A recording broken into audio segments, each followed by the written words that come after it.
poslanec za Hlas Ferenčák sa splášil, respektíve povedal, že on to nepodporí a dal si alebo teda snažili sa rozvíjať rôzne scenáre o tom, že naši poslanci hlasovať a idú podporiť hlasovanie so Smerom.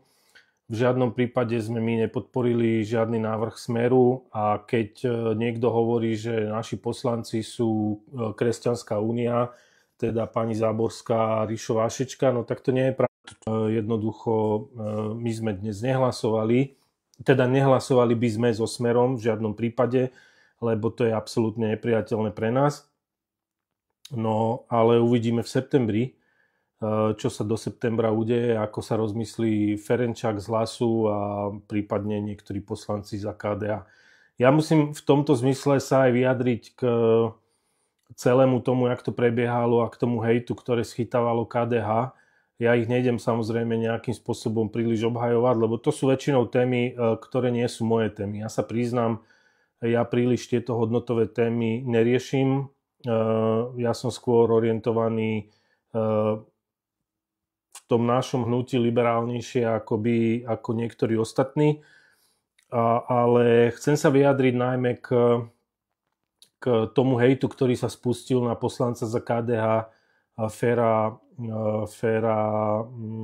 Majerského, záchranára. Ja ho poznám veľmi dlho, spolupracovali sme aj počas pandémie. Je to dlhoročný záchranár, ktorý je z môjho pohľadu dobrý človek, naozaj dobrý chlap, férový. A mne sa veľmi páči, že sa aj férovo zachoval, jasne pomenoval svoje stanovisko a jasne to aj dal najavo a povedal, že síce je to pre ňoho ťažké rozhodovanie a tie hodnotové témy by podporil, ale jednoducho nemôže so Smerom. Ja si to strašne vážim na ňom. Ja som mu to dnes aj v pléne povedal, aj som povedal teda, že má moju podporu, lebo ja ho poznám naozaj ako férového človeka, férového chlapa. A takto by to malo byť. Každý by mal mať možnosť jednoducho hlasovať, vyjadrovať sa podľa svojho vedomia a svedomia bez toho, aby schytával od niekoho druhého vyhrážky, hejt a naozaj oni si KDH-ci teraz za poslednú dobu schytávajú toho pomerne veľa. A musím povedať úprimne, že aj od mnohých ľudí, ktorí sú kvázi stoja na tom demokratickom brehu rieky, najmä takí tí progresívnejší a to ma mrzí, lebo takto by to nemalo byť. No ale v každom prípade teda dopadlo to dnes tak, že hlasovanie je odkopnuté na september, tak Fico, ale je to prehra Ficová, toto si treba veľmi uvedomiť, že netreba viniť ani KDH, ani nás, Hnutie Slovensko, ale treba viniť Roberta Fica, lebo to bol jeho nápad, to bol jeho návrh a on mal byť zodpovedný za to, aby si našiel 90 poslancov, nebol to schopný, lebo presne od začiatku sme hovorili, že toto je len hra Ficová. On v živote konzervatívec nebol, v živote nemal ani žiadne hodnoty a už vôbec nie nejaké hodnoty, za ktorými by si stál, takže toto bolo od začiatku jeho hra s cieľom rozhádať opozíciu a samozrejme získať nejakých voličov, možno aj z toho spektra, ale ja verím, že sa mu to nepodarilo a dopadol a hlavne dneska vyzerá ako taký dilino, lebo nevedel si zabezpečiť hlasy na svoj návrh. Takže z môjho pohľadu je to prehra určite Roberta Fica a nikoho iného. To bola taká najdôležitejšia vec za uplynulé dni, ktoré sa odohrávali v parlamente. Tá debata bola veľmi, by som povedal, taká náročná včera a dlhá. No a ja som dnes vystupoval v parlamente ráno k zákonu, ktorý predkladal v skrátenom legislatívnom konaní Matúš Šuta Eštok, minister vnútra, týkajúci sa hasičov. To sú moje témy a vyjadril som sa, lebo on navrhuje, že chce navýšiť poplatok alebo výšku poplatku za pohotovosť, ktoré berú hasiči z 30 na 50% a ten, ktorý je počas sviatku, z 50 na 100%. a myslí si, že tento návrh vyrieši problém, ktorý hasiči majú dlhodobo, a to je, že dávajú žaloby na štát kvôli tomu, že nemajú zaplatený celý čas, ktorý trávia na hasičských staniciach. Tento problém bohužiaľ vznikol už niekedy v roku 2006, keď bola implementovaná smernica Európskej únie, bola prijatá v roku 2003, ale až v 2006, teda za čias Kaliňáka a potom Sakovej, títo dvaja neandertálci s tým nič nerobili. No a samozrejme, že potom to vyvrcholilo až v tom, že hasiči si jednoducho uvedomili, že nemajú zaplatené všetky hodiny, ktoré sú na pracovisku, tak začali dávať žaloby a dnes tých žalob je vyše 800 a bohužiaľ tí hasiči, alebo no pre nich teda v dobrom to vyhrávajú. Takže áno, štát musí s tým niečo urobiť a ja som sa dnes vyjadril, že tá novela, ktorú predložil Matúš Šuta Eštok, bohužiaľ tento problém nevyrieši. Lebo hasiči nechcú stráviť na pracovisku viac, ako hovorí táto smernica z Európskej únie, a tá hovorí, že za týždeň to má byť maximálne 48 hodín. Takže hasiči chcú mať zaplatené tých 48 hodín a im to dneska vyhovuje tým hasičom, že robia 24, on si odrobí 2 24 za týždeň alebo niekomu vyjdú 3 a potom má voľno a môžu robiť aj iné veci. Oni mnohí pracujú aj popri tom, takže im tento režim vyhovuje. Oni nechcú nejaké príplatky za nadčasy, ale chcú mať zaplatené to, čo reálne odrobia a potom mať voľno. Takže z môjho pohľadu tá novela, čo predložil Šuta Eštok, absolútne nič nevyrieši a myslím si, že hasiči budú dávať žaloby aj ďalej. No v každom prípade toto bude stáť nejakých 9 miliónov. Ja to tým hasičom prajem na jednu stranu, ale ja by som im prijal najmä to, aby im navýšili platy a vyriešili tento spôsob, a z môjho pohľadu jediné systémové riešenie, ako to vyriešiť, je zvýšiť počet hasičov tak, aby proste bol ten počet adekvátny tým hodinám a aby teda hasič mohol odrobiť 48 hodín a mať to zaplatené a potom mohol byť vystriedaný iným hasičom a ten by zase odrobil 48 hodín a tak. To bola druhá taká vec dnes v parlamente. No a samozrejme jedna z vecí dôležitých spomenúť ďalšia, ktorá bol okrúhly stôl, ktorý organizoval prezident Peter Pellegrini k téme obranných výdavkov, teda výdavkov na obranu Slovenskej republiky. My za Hnutie Slovensko sme jednak neboli ani pozvaní od prezidenta. To je taký prezident všetkých občanov Slovenskej republiky, že kváka o tom, jak on pozve všetkých lídrov parlamentných strán, ale teda nás nepozval na okrúhly stôl. Je treba ale na druhú stranu dodať, a to chcem povedať, že aj keby nás pozval, tak my by sme na ten okrúhly stôl nešli a ja vysvetlím aj prečo. Lebo je to od neho iba alibistické taká konanie, že zorganizuje okrúhly stôl k obranným výdavkom a pritom už myslím 2 týždne dozadu alebo týždeň dozadu na samite, kde sa zúčastnil, tak slúbil, že obranné výdavky navýšime z 2% HDP na 3,5% a do budúcna možno až na 5%. Takže to je, samozrejme je to nepríjemná téma pre ich voličov, najmä pre voličov Smeru a Hlasu, ale aj SNS, lebo Andrej Danko sa vyjadril, že on bude proti navyšovaniu obranných výdavkov.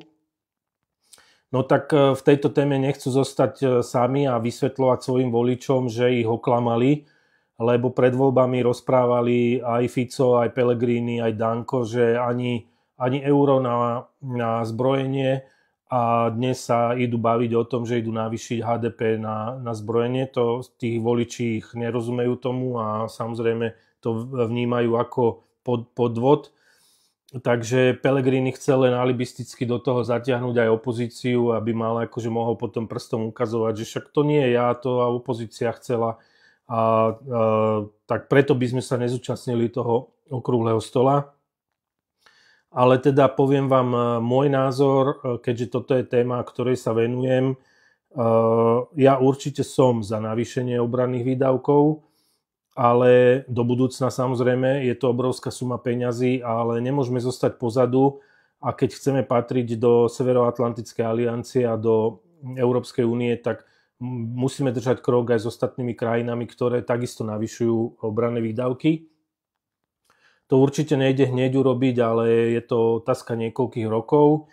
Ale v súčasnej situácii celosvetovej, keď vidíte, čo sa všetko deje vo svete, máme vojnu na Ukrajine, bohužiaľ pretrvávajúcu, máme Blízky východ, ktorý začína naozaj byť pomerne výbušný, konflikt medzi Izraelom a Palestínou, konflikt medzi Izraelom a Iránom a mnohé ďalšie konflikty globálne. My nemôžeme sedieť na zadkoch a iba sa pozerať a tvrdiť si, že však nám nič nehrozí, takže my musíme tie obranné výdavky v rámci Európskej únie navyšovať. Takže ja som za to, ale chcem veľmi rázne povedať, a to sme aj dnes hovorili na tlačovke, že pre nás je ale dôležité, kto s tými obrannými výdavkami bude narábať. No a ak to má byť Robert Kaliňák, najväčší biznismen v Slovenskej republike, no tak samozrejme tam sme opatrní, lebo aj dodnes, odkedy nastúpil do funkcie, tak už minul 6,5 miliardy a vieme všetci veľmi dobre, že na aký biznisy, keď všetko nakupuje priamo bez verejného obstarávania, dohadzuje kšefty svojim kamarátom, dohadzuje kšefty známym oligarchom, ako napríklad Strnad z Českej republiky, nakupuje jak po nebohom, stavia nemocnice, jedna nemocnica má stať 500 miliónov a ďalšia nemocnica, ktorá je taká istá a má stať už 1,2 miliardy, no proste stovky miliónov hore komínom, tak my chceme jednoducho, ak sa budú zvyšovať výdavky na obranu, chceme vedieť, kde sa budú míňať, ako sa budú míňať, kedy sa budú míňať, na čo sa budú míňať, a či je to v súlade s tým, že sa bude navyšovať obranný schopnosť Slovenskej republiky, lebo toto je strašne dôležité.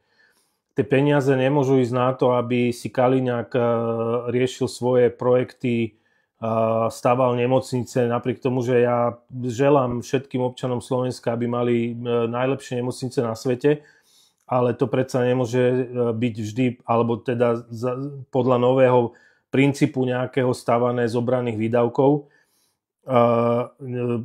No a samozrejme nemôžu to byť ani tendre, ktoré sú predražené o stovky miliónov.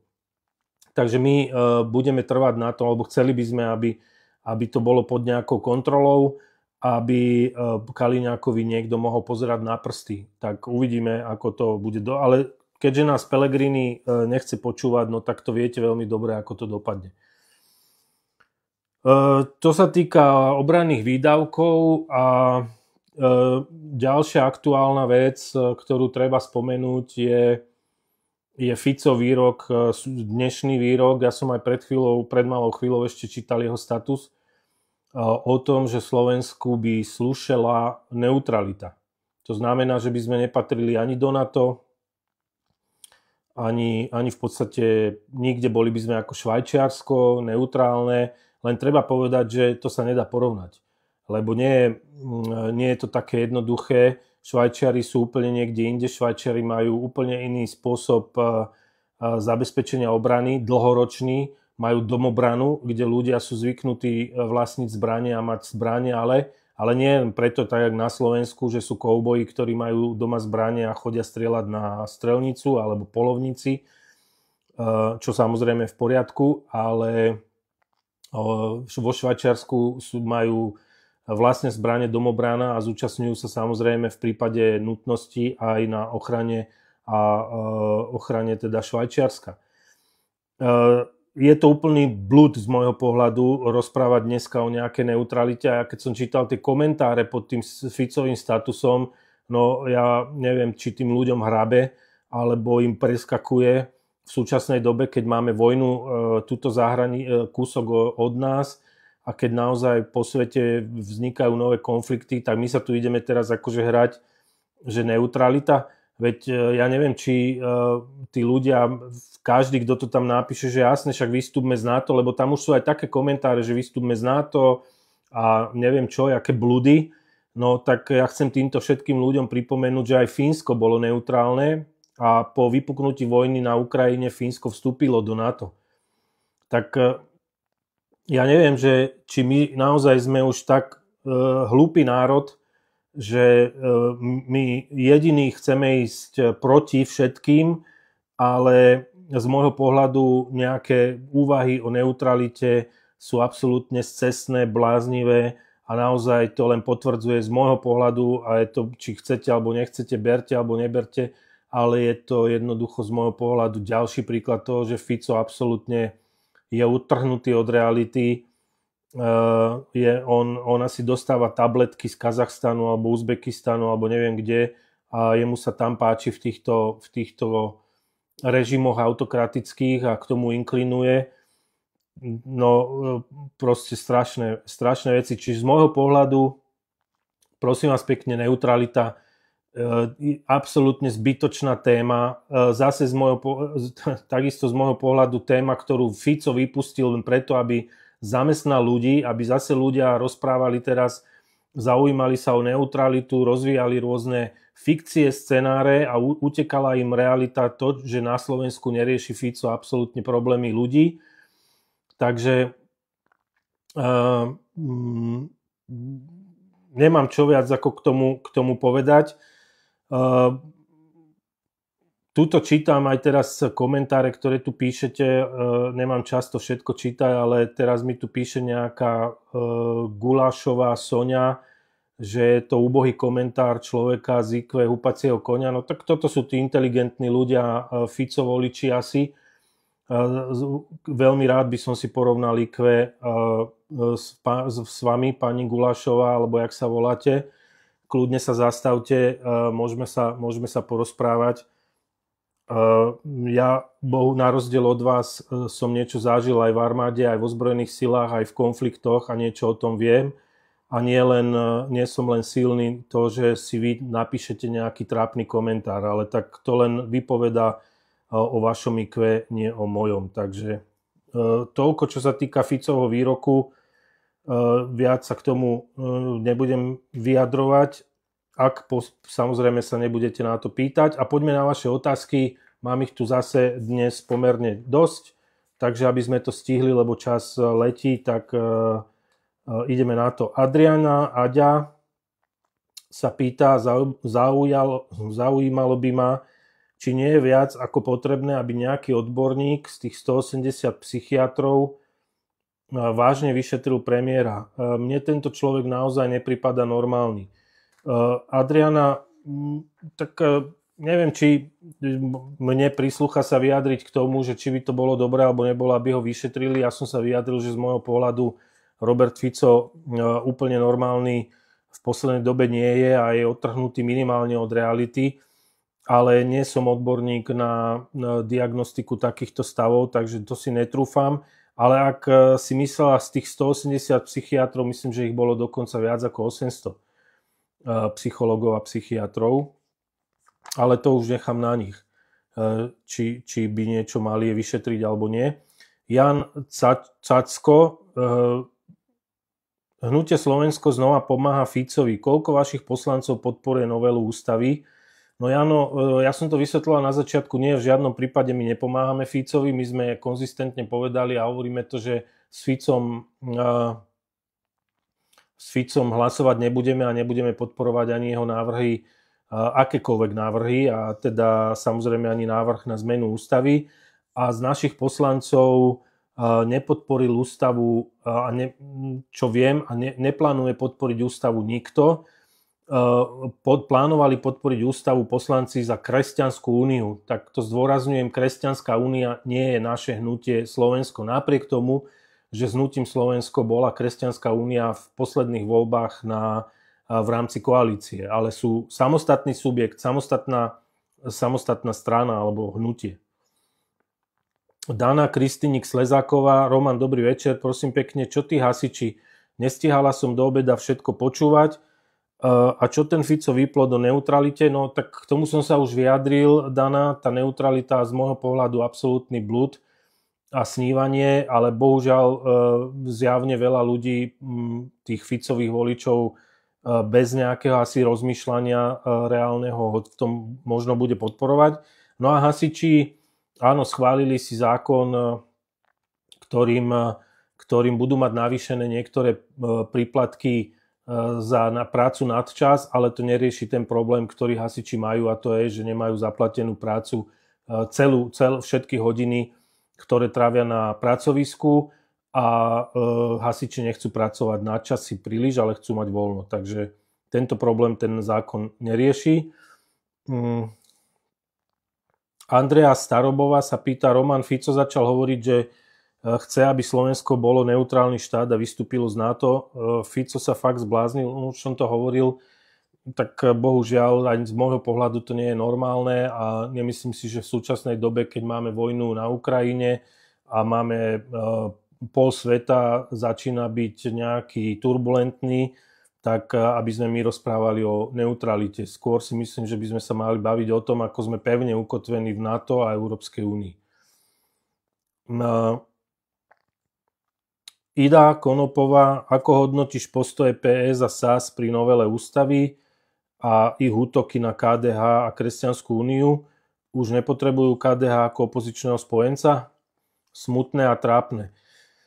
No, ja to nehodnotím, aj keď už som sa vyjadril, že tá debata včera bola pomerne bujara aj v parlamente a že naozaj tie názory padali aj teda vo vzťahu ku KDH, boli dosť ostré aj zo strany Progresívneho Slovenska, viacerých poslancov, ale najmä to, čo nám hovorili aj kolegovia z KDH, tak naozaj ten hejt bol pomerne veľký, aj vyhrážky a rôzne nechutnosti, čo mňa mrzí osobne, lebo to nepatrí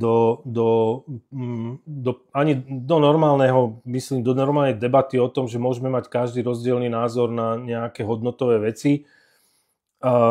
Tak bohužiaľ, ale musím povedať, že potom aj dnes pred hlasovaním v podstate aj Progresívne Slovensko poslanci, aj my, aj KDH, aj SAS sme našli spoločnú reč a ja osobne teda za mňa som vyjadril aj podporu Férovi Majerskému, už som to hovoril, lebo si toho človeka vážim. Takže, ale uvidíme, lebo to hlasovanie za zmenu ústavy bolo odkopnuté na september, takže bude minimálne 3 mesiace budú mať čas na to, aby sa ešte nejakým spôsobom dohodli alebo sa rozobrali v tom, kto bude podporovať túto zmenu alebo nie. Helena Elko sa pýta, pán Mikulec, ako bývalý minister vnútra, čo tak dať návrh do parlamentu, aby sa viac vyšetrovali aj takí, čo sú dlhodobo nezamestnaní a neberú sociálne dávky, ale žijú si v luxuse a vozia sa na drahých autách a majetok majú napísaný na partnerky, lebo sú to prevažne drogoví díleri a žijú z prevádzačstva.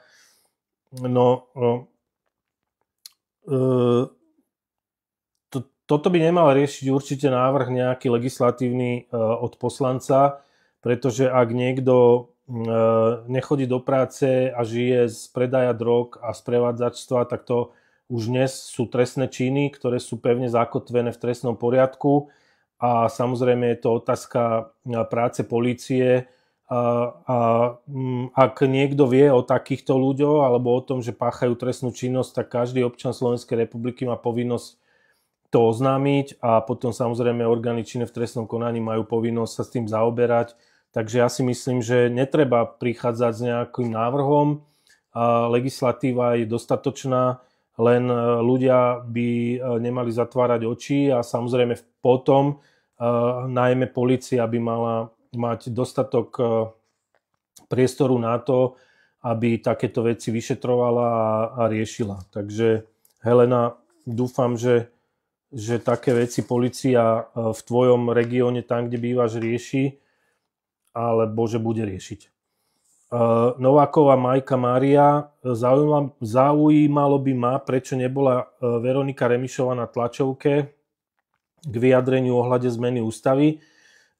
Nebola na tlačovke preto, lebo sedela v pléne. Ja som na tej tlačovke, priznám sa, nebol tiež, lebo prebiehal vtedy ešte v súlade, alebo teda v súbehu v tom istom čase prebiehala debata v pléne.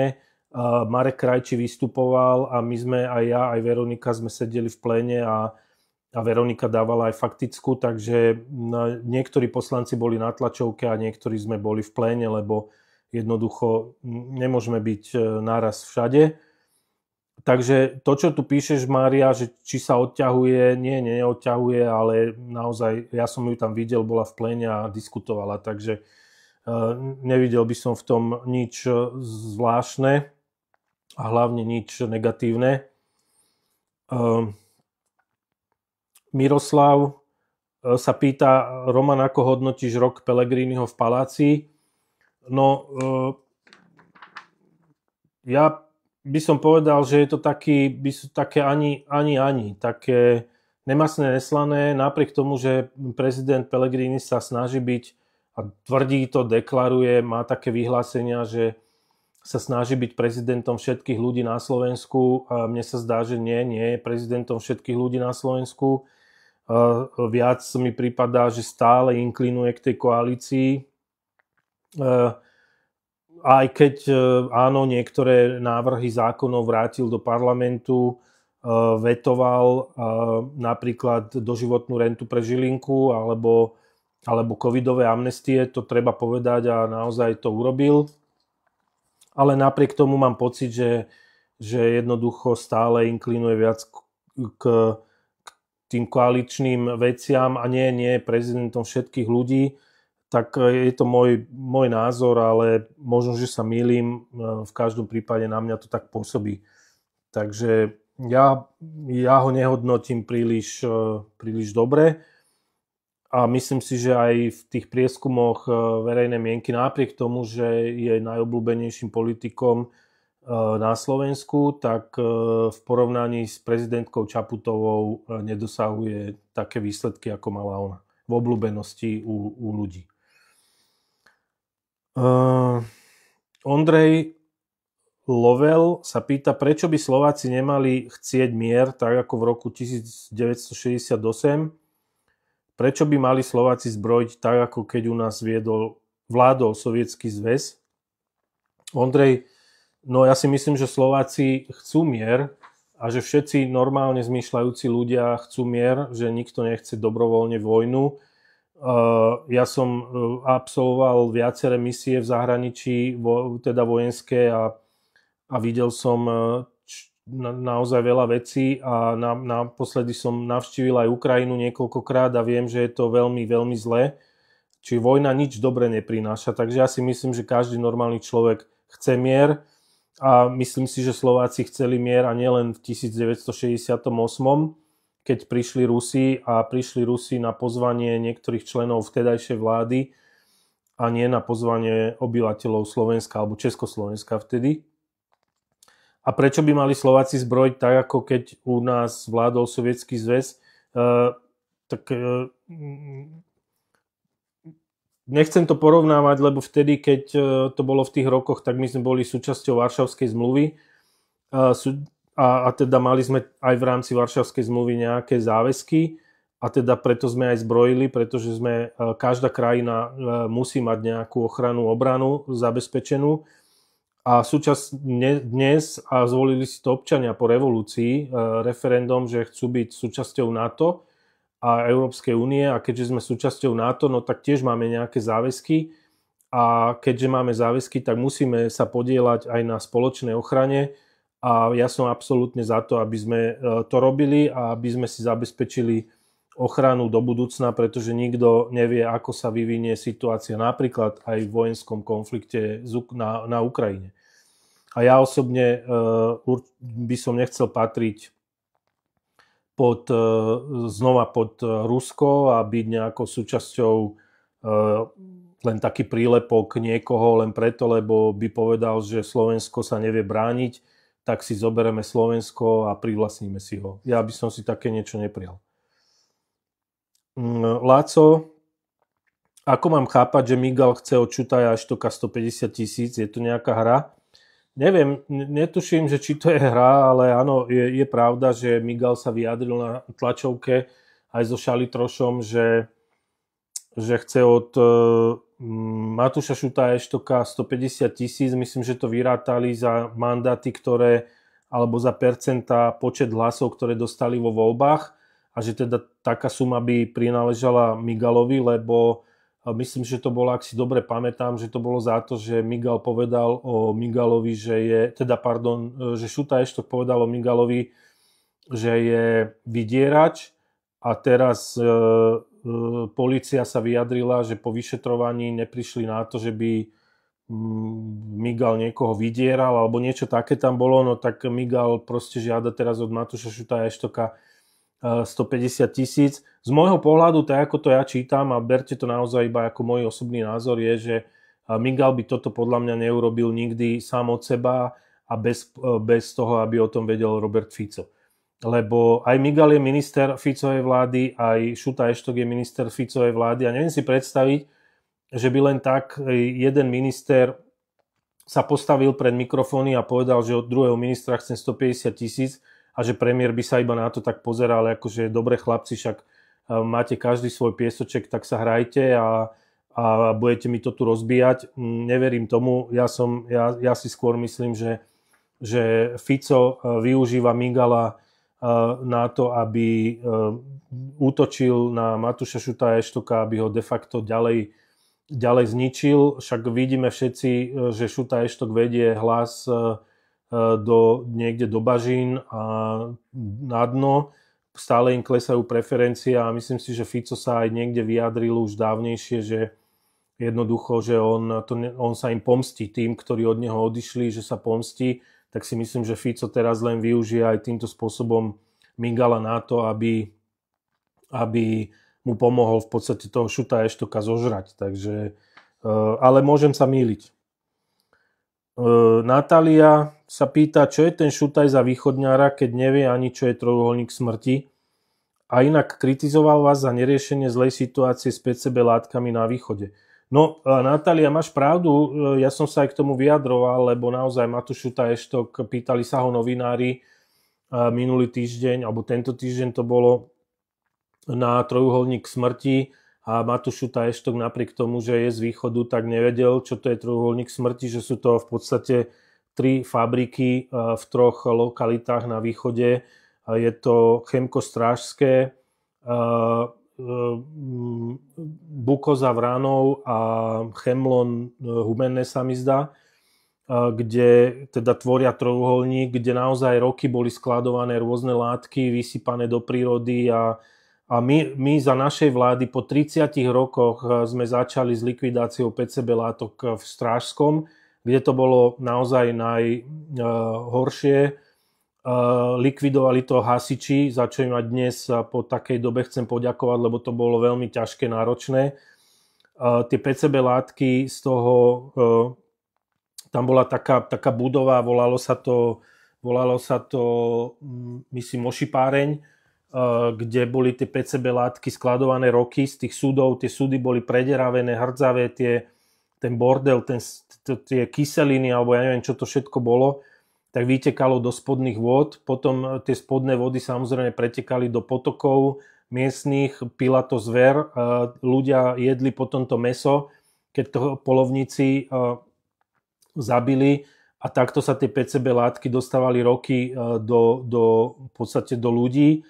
Mnohí ľudia v tom okolí majú problémy so štítnou žľázou, rôzne zdravotné problémy, takže a to tam je naozaj roky a my sme po 30 rokoch tento problém začali riešiť a jediné, čo urobil, my sme tie PCB látky vytiahli z tých lokalít, dali sme ich do kontajnerov a teraz jediné, čo Matúš Šuta Eštok urobil, tak tie kontajnery dal na kamión a odviezli to do nejakej spalovne do Rakúska. A chváli sa tým, že on vyriešil problém, no ale bohužiaľ ani nevedel povedať, čo je trojuholník smrti, takže tak myslím si, že len sa chválil cudzým perím, ale je jeho hanba, že nevedel on z východu, že takýto región problematický tam je a že tam ľudia trpeli bohužiaľ roky tým, že tam tie PCB látky boli skladované. Takže áno, neviem, čo je Šuta Eštok za východňára, ale tak to už nech si zodpovedia samotní východňári, či sa za ňoho hanbia, alebo sa za ňoho nehambia. No a to bola na dnes posledná otázka. čas uplynul. Chcem vám poďakovať, že ste sledovali. Chcem poďakovať aj tým, ktorí vyjadrujú podporu, ale samozrejme aj tým, ktorí tú podporu nevyjadrujú. Chcem vyjadriť aj presvedčenie, že ľudia naozaj budú otvárať oči a nebudú brať niektoré veci na ľahkú váhu, ako napríklad tie vyjadrenia Fica o neutralite. Je to veľmi nebezpečné, v súčasnej dobe naozaj veľmi nebezpečné vyjadrenie. A Slovensko už má aj tak dosť problémov a nemyslím si, že teraz debaty o tom, či vystúpiť z NATO sú rozumné. Za mňa určite nie a ja budem robiť všetko preto, aby vôbec takéto debaty, ak by sa aj mali spustiť, aby sme vysvetľovali všetkým, že my buďme radi po tom všetkom, čo sa deje vo svete, že sme súčasťou takého zoskupenia, ako je NATO a Európska únia. Takže všetkým vám, ktorí pozeráte, ďakujem. Prajem vám pekný večer, držte sa, oddychnite si a sledujte aj ďalej. Zajtra pokračuje parlament, takže určite to bude zase výživné a budem vás informovať. Čaute, ahojte. Pekný večer.